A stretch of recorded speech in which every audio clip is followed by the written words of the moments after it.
మనకున్న సమస్యలు ఎన్నున్నా కూడా చిక్కటి చిరునవ్వునే చూపించి ఎన్నికల వేళ ఏదైతే మాట చెప్పామో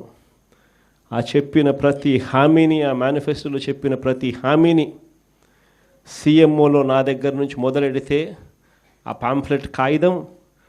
కలెక్టర్ల కార్యాలయాల దగ్గర నుంచి, సచివాలయాలు సెక్రటేరియట్లో ఉన్న హెచ్ఓడి కార్యాలయాల దగ్గర నుంచి, సెక్రటరీలుగా పనిచేస్తూ ఉన్న అధికారుల దగ్గర వరకు కూడా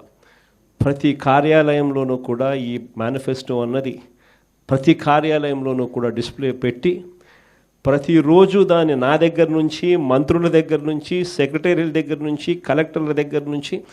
హెచ్ఓడీల దగ్గర నుంచి ప్రతి ఒక్కరూ దాన్ని చూసేట్టుగా చేసి ప్రతిరోజు దాని గురించి ఆలోచన చేసి ఏకంగా ఎన్నికల్లో మేనిఫెస్టోలో చెప్పిన హామీలన్నీ